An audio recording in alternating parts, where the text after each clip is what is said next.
మద్దతు ధర కోసం రోడ్డెక్కిన కిసాన్ రైతులు సిండికేట్ బారి నుండి కాపాడండి మహాప్రభు. అన్నమయ్య జిల్లా చిట్టువేలు మండలంలో కిసాన్ రైతులు ధర్నా రాస్తారోకో చేస్తున్నారు. మద్దతు ధర కోసం ఈ ధర్నా చేస్తున్నట్లు రైతులు మీడియా ముఖంగా తెలిపారు. రైల్వే కోడూరు నియోజకవర్గంలో రైతులు మద్దతు ధర కోసం పోరుబాటు పట్టారు.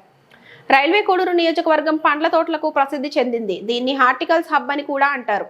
రైతులు దోస, కర్బూజా, మామిడి, బొప్పాయి, అరటి, నిమ్మ తోటలు నమ్ముకొని జీవనం సాగించే రైతులు ఎక్కువగా ఉంటారు. ఈసారి రైతులు పండించిన ఏ పంటకు సరైన మద్దతు ధర లేక గిట్టకపోవడంతో రైతులు భారీగా నష్టపోయారు. ఇప్పుడు బొప్పాయి సీజన్ పంట కాపు కటింగ్ రావడంతో ధరలు సిద్ధంగా నిలకడగా లేకపోవడం, కనీసం పెట్టిన ఖర్చు కూడా రాక చేతి నుంచి అప్పుల పాలవుతున్నామన్న భయంతో బొప్పాయి రైతులు ఆందోళన కలిగిస్తూ ఒక వంతు భయానికి గురి చేస్తుంది. సొమ్ము ఒకటిది సోకొకటిది అనే సామెతగా అందులోనూ ఇక్కడ వ్యాపారస్తులు అందరూ సిండికేట్ కావడంతో మూలిగే నక్కపై తాటిపండు పడినట్టు రైతులపై దళారీ వ్యవస్థ అనే పిడుగుపడి దగదగా బగబగ కడుపులు కాలడంతో ఏం చేయాలో దిక్కుతోచని పరిస్థితిలో రోడ్డెక్కి ధర్నా రాస్తారోకోలు చేస్తున్నారు. అన్నమయ్య జిల్లా కలెక్టర్ దృష్టికి తీసుకెళ్తే కలెక్టర్ ప్రభుత్వం దృష్టికి తీసుకెళ్లి సరైన న్యాయం రైతులకు జరుగుతుందని రైతులు ఆవేదన వ్యక్తం చేస్తున్నారు. రైతులు ధర్నాలు శాంతియుతంగా ఇంకా కొనసాగిస్తామని మీడియా ముఖంగా తెలిపారు. రైతే దేశానికి వెన్నుముక. అందరికీ ఆరోగ్యంగా ఉండటానికి పంటలు పండించి ఆహారాన్ని అందించే రైతు అప్పుల బాధతో ఆత్మహత్యలు చేసుకునే పరిస్థితికి ఈనాడు వ్యవసాయం చేరిందంటే దీనికి కారణం ఎవరు? కూలోళ్ళని పెంచి గడ్డి పడతా ఉన్నా కూడా గడ్డిని కూడా లెక్క చేయకుండా ఖర్చులు పెంచుకుంటా పోయి ఎకరాకి 50-60 వేలు వచ్చే ఖర్చులు కానించి 1,00,000 దాటిచ్చి కూడా ఖర్చులు పెట్టి పండించిన రోజు నుంచి ఈ రోజుకి వచ్చేటప్పటికి రేట్లు లేకుండా పోవడం మహా పాపం. ఇది ఏ విధంగా జరుగుతుందనేది దళారీ వ్యవస్థ ఒకటి, కోడూరు చుట్టుపక్కల పల్లెల వ్యాపారస్తులు పైన ఒక స్టేట్లో ఏదో ప్రాబ్లం ఉందని చెప్పి అన్ని స్టేట్లలో రేట్లు తగ్గియడము ఇది ఒకటైతే, ఇంకోటి సిండికేట్ వల్ల వ్యాపారస్తులందరూ ఒకటయ్యి ఈ పలానా రేటు ఉండాల్సిన రేటుని ఒకటే రోజు ఒక నైట్కి తగ్గించేయడము, ఇలాంటివన్నీ జరగడం వల్ల రైతులు చాలా ఇబ్బంది పడుతున్నాము. మాకు రేట్లు గిట్టుబాటు ధర కాదు, గిట్టుబాటు ధర కన్నా మించి ఉండాలి. ఇప్పుడున్న రేటు ప్రకారం అయితే ఇప్పుడున్న సరుకుల ప్రకారం దిగుబడి చాలా తక్కువ. 125% కూడా దిగుబడి లేదు. ఈ సంవత్సరం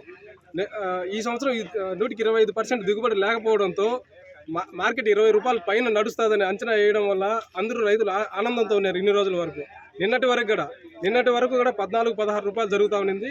ఈ రోజుకి వచ్చేటప్పటికి ఏదో లీస్ట్ ఇంకా తగ్గియాలని అన్నారు. ఏ రేట్ అనేది ఇంకా చెప్పలేకపోవడంతో ఏ రేట్ అనేది డిక్లేర్ చేయమని రైతులు అడగగా ఏదో ఒక రేటు, ఏ రేట్ అయితే ఆ రేటు కట్టిస్తాము అని చెప్పి డలార్లు చెప్పడంతో ఇక్కడ అన్ని వచ్చిన బండ్లు కానీ కూలీలను కానీ లారీలను అంతా ఆపేసి మేము ఒక స్ట్రైక్గా తీసుకుంటున్నాం.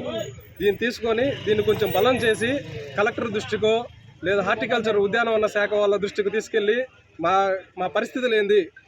తుమ్మచెట్లపల్లి, రెడ్డివారిపల్లి, నక్కలపల్లి వరకు రైతులు చాలా ఘోరంగా ఎంతంటే అంత హీనంగా మమ్మల్ని చూస్తున్నారు. 16,000 రేటు ఈరోజు 8,000 అని చెప్తున్నారు. 8,000 అయితే మా కడుపులో మండిపోయి లారీలను నిలేసి ఉన్నాము. ఆ లారీలో ఎవరో రావాలి, ఆ బాధ్యుడు ఎవరో చూడాలి, మా న్యాయం చేయాలని మేము కోరుకుంటున్నాము. మీరంతా రైతులేనా? మేమంతా రైతులమే, పక్కా రైతులు. ఆధార్ కార్డులు కూడా చూపిస్తాం. ఏ ఎంప్లాయీ లేడు, ఎవరు లేడు, ఏమి లేడు. కడుపులో మండిపోయి ఈ మాత్రం రోడ్లు ఏమిటి, ఉదయం ఏంటి, టిఫిన్లే, అన్నంలే, ఏమి లే, ఇక్కడ తిరుగుతున్నాం.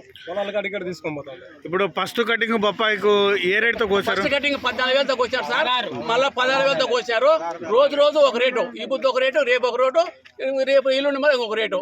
ఉదయం ఇంటికి వస్తేనే సేటు ఒక పిల్లకాయ వచ్చినాడంట 6 రూపాయలు 7 రూపాయలు. సిండికేట్ అవుతుంది అంతా సిండికేట్, బ్రాంచ్ ఆఫ్ సిండికేట్ అయినట్టు ఇది కూడా సిండికేట్ ఇలా జరుగుతుందంట. సిండికేట్ జరుగుతున్నది. ఈ వ్యాపారస్తులు, చోటా బచ్చి వ్యాపారస్తులు ఊరికి ఒకరిద్దరున్నారు. వాళ్ళు చేసిన పని ఇదంతా. ఇప్పుడు రైల్వే కోడూరు నియోజకవర్గంలో బొప్పాయి సాగులో ఉన్న రైతులు అందరూ కూడా ధర్నా చేస్తున్నారు. ధర్నా చేస్తారు. కోడూరులో చేస్తున్నారు, ఇటు మళ్ళీ మేము చిట్టువేలో చేస్తున్నాము, అటు మళ్ళీ మంగళపల్లిలో చేస్తున్నారు, కాకరపల్లిలో చేస్తున్నారు. అందరూ చేస్తూనే ఉన్నారు. చేస్తే మా మాట పట్టించుకుని నాదుడు రాజంపేట కూడా చేస్తా ఉన్నారు. ఇంతవరకు ఇన్ని రోజులు నాకు వదిలిచి 8-9 సంవత్సరాలు అంటే బొప్పాయి వేస్తున్నాము. ఆ బొప్పాయి వేసే దాంట్లో ఎవరే ఇంత మాత్రం యూనియన్ కాబట్టి ఏ రైతు రాలేదు. ఈ రోజు కడుపులో మండిపోయి 14,000 పోయి 6,000 7,000 అంటే కడుపులో మండిపోయి వచ్చేసారు అంతా రోడ్డు మీదకి.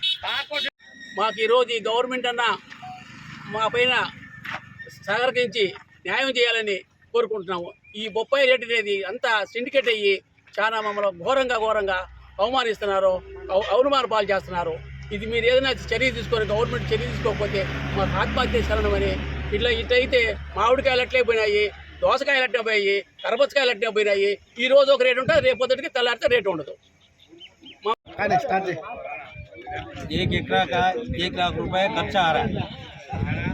मेरे को पहले तो 16 रुपए का खर्चा मार्केट रेट पे है, अभी तो बोल रहे तो 2 दिन के पहले 16 रुपए बोल रहे हैं, अभी बोल रहा 40 रुपए बोल रहे हैं।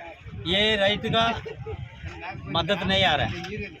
पहले तो हम लोग को बहुत खर्चा आता है, 1 एकड़ का 1 लाख रुपए खर्चा आता है। हम लोग को ये गवर्नमेंट का हमको किसान करके गवर्नमेंट का कलेक्टर है तो दूसरा है तो कोई भी देख के मैं हमको मुख्यमंत्री है तो मेरा देख के मेरा विश्वास देख के मैं रहित है।